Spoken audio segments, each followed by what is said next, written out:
Hello everyone, আসসালামু আলাইকুম। Welcome back to another blog.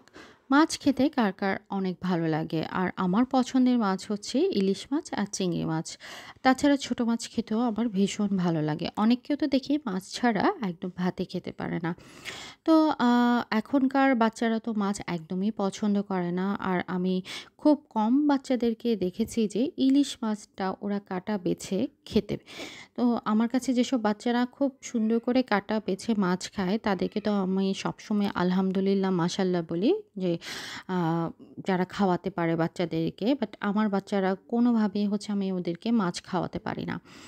তো মাছ রান্না করতে, করতে আমি সেটাই চিন্তা করছিলাম যে ৯০ দশকে আমরা যারা ছেলেমেয়েরা ওরা দেখা যেত যে ডাইনিং টেবিলে যে সমস্ত খাবার থাকতো সেগুলোই হচ্ছে গিয়ে চোখ বন্ধ করে খেয়ে ফেলতাম। সেগুলোই হচ্ছে গিয়ে আমাদের কাছে মজা লাগতো।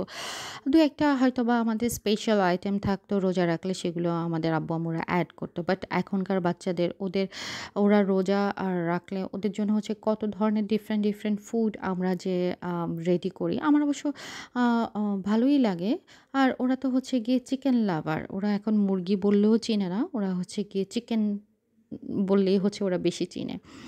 তো এই তো আজকে হচ্ছে ইলিশ মাছ নামিয়ে যখন রান্না করছিলাম আর চিন্তা করছিলাম যে আজকালকার বাচ্চারা হচ্ছে গিয়ে যেভাবে চিকেন পছন্দ করে, আমাদের যে ট্র্যাডিশনাল ফুডগুলা আছে আসলে আ ওই আ ওরা এগুলো খাবে কিনা, মানে ভবিষ্যতে আমি সেটা চিন্তা করি। কারণ এখন তো কত ধরনের ভ্যারাইটিস, কত রকমের আইটেম ফেসবুকে, রিলসে কত রকম ডিফারেন্ট, ডিফারেন্ট আইটেম যে রান্না করা হয়।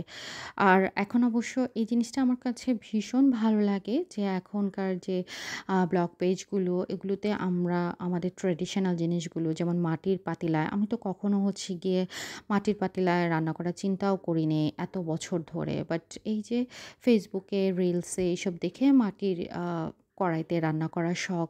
তারপরে এইসব আমাদের যে ট্র্যাডিশনাল জিনিসগুলো আছে সেগুলো নিয়ে আমার কাজ করতেও ভালো লাগে। আর আমার কাছে মনে হয় যে নিজের দেশকে, নিজের সবকিছুকে রিপ্রেজেন্ট করতে ভীষণ ভালো লাগে। তো ইলিশ যেহেতু আমাদের একদমই হচ্ছে জাতীয় একটা মাছ, আর এই মাছটা যেভাবেই রান্না করে আমার মনে হয় সব মানুষের খেতে পছন্দ করে। ইলিশ মাছ যে বলে যে ইলিশ, অনেকে কাটার ভয়ে ইলিশ মাছ খেতে চায় না, বাট সেটা আলাদা ব্যাপার। কিন্তু ইলিশ মাছ পছন্দ করে না এমন মানুষ আসলে কম পাওয়া যাবে। কিন্তু আমার কাছে আমার মনে হয় যে আমার বাচ্চাদেরকেও যদি আমি এই মাছগুলো খাওয়াতে পারতাম, আমার কাছে ভীষণ ভালো লাগতো। তো বড় হলে, আরো বড় হলে যদি খেতে পারি আরকি। তো আজকে হচ্ছে গিয়ে একদম খুবই ঝাল, ঝাল করে নরমালি টমেটো দিয়ে সুন্দর করে রান্না করেছি। আর এই তো এরপরে হচ্ছে গিয়ে এটাকে একটু সার্ভ করে হচ্ছে খাবো। আর আমার গাছের হচ্ছে গিয়ে নাগামরিচ ছিল, একদম ঝাল, খুবই ঝাল একটা মরিচ ছিল, সেটা দিয়ে হচ্ছে গিয়ে খাবো। তো আজকে কে আপনারা কি রান্না করেছেন অবশ্যই কমেন্ট করে জানাবেন। আর আমার ব্লগগুলো যদি আপনাদের ভালো লেগে থাকে অবশ্যই একটা লাইক, কমেন্ট করে পাশে থাকবেন। আপনারা যদি একটা কমেন্ট করেন বা একটা লাইক করেন, এটা আমার জন্য অনেক বেশি important. That's it for today. আল্লাহ হাফিজ। সবাই ভালো থাকবেন।